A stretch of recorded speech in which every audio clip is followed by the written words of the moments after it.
I'm Rusty Wise with the Wise News Network, reporting from Spruce Pine, North Carolina. Almost 3 weeks to the date of the massive devastation. I have Sherry Saltner here, who's been a lead organizer for several years for events, especially the Helene event. And Sherry, just tell us a little bit about what the community's been going through. Well, we weren't expecting anything but a little bit of maybe flooding and heavy rains.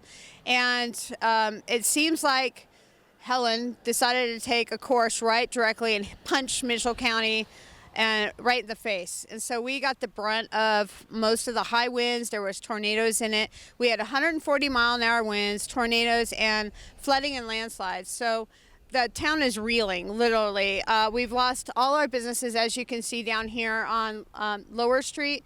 Almost every single business has been flooded out. There had to be 10 to 13 feet of water in every business.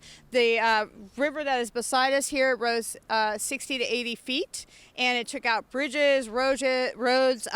We have telephone poles down everywhere. We have trees down everywhere, tens of thousands of trees. So right now, we are scrambling like bees in a hive before winter to get everything back together where we can actually survive the winter, because winters are very brutal here and can get extremely cold, and we can get a lot of snow and rain. Now, guys, we're going to go downtown, talk to some merchants, see how we can help them. We're going to visit some other places in town, so stay tuned.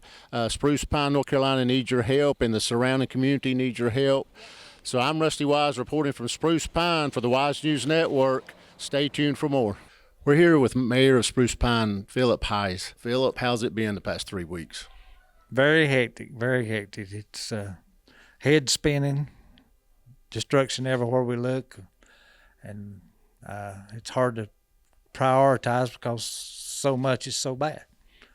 It's hard to prioritize. We are making strides, good strides on getting water back on. We've probably got 50, maybe a little more than 50% of our town customers back on water. We had some destruction to our water line feeding our water plant, but we got that issue resolved. So our water plant was not hurt. It's up running.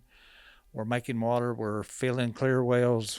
We're putting water out into the system, and we're finding leaks. So what we're doing is really just turning on certain sections of town where we have valves we can close and valves we can open. Turn water to those sections, find the leaks, cut it back off, go back, fix the leaks, and then try it sections at a time. I know there's people in the outlying areas of the town that still don't have water, but we're working hard to get it to them. How many customers are on water? I'd say we probably have 2,200, 2,300 customers on water. And about the same with sewer? Now, sewer's a little less because we do have water out in areas where we don't have sewer service.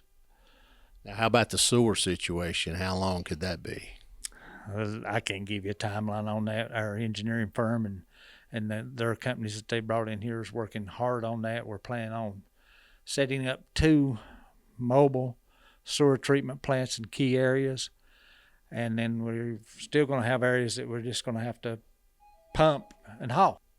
From our pump stations or somewhere like that, we're just going to have to pump and haul until we get our sewer plant back in operation. So the sewer plant was pretty well wiped out.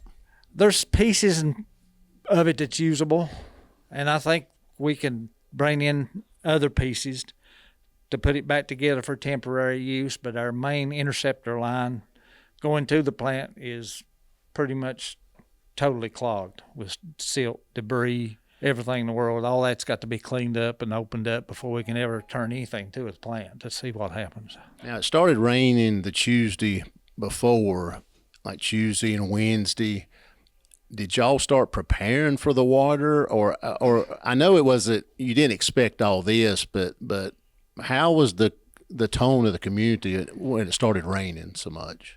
Well, we got up Thursday morning and we'd had about 6.5 inches, maybe even 7 inches of rain on Thursday morning, Wednesday, and so forth. So we did start doing what prep work we could do, but honestly, nobody expected 30, 40 feet of water, and there's no way you could have prepared for that. I mean, we got a lot of our equipment out of our shops and stuff like that, but we did totally lost our maintenance shop with everything we had in it. Now, you're getting outside help from other agencies. Could you speak on that about how much help you've received?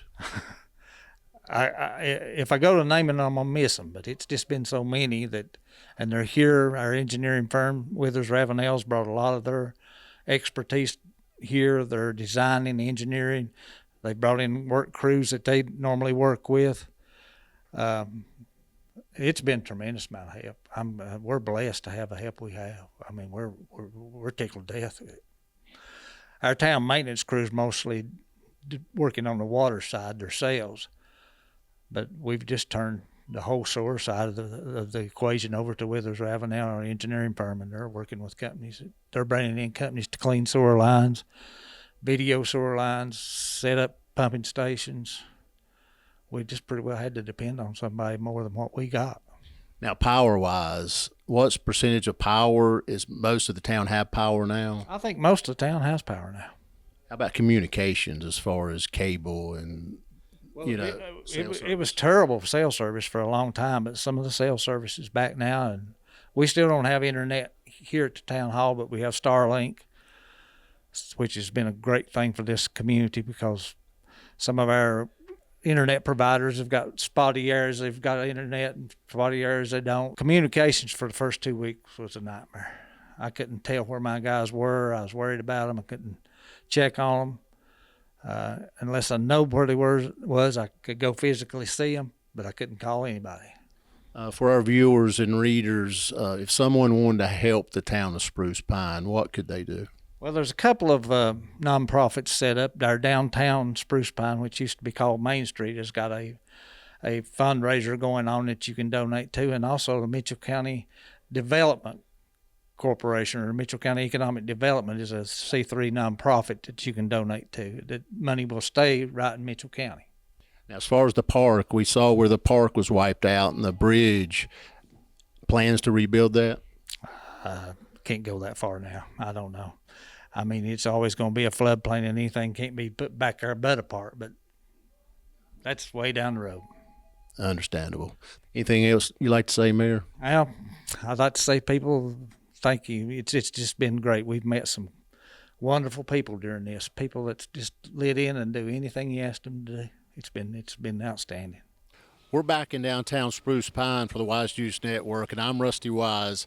And as you can see by the interviews, there was a lot of destruction, but also there's been a lot of community involvement and help. Behind me here is Riverside Park. Now, Riverside Park had a walking bridge from basically downtown to the park, and we're probably 100 feet over the top of the water right here.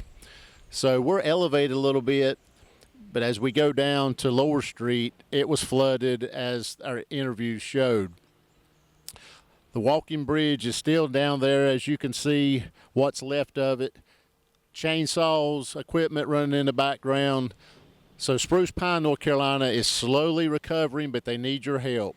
Go back, call the numbers, go to the sites that they mentioned, and help Spruce Pine, North Carolina, and Mitchell County, North Carolina. I'm Rusty Wise with the Wise News Network. Until you see us again, so long.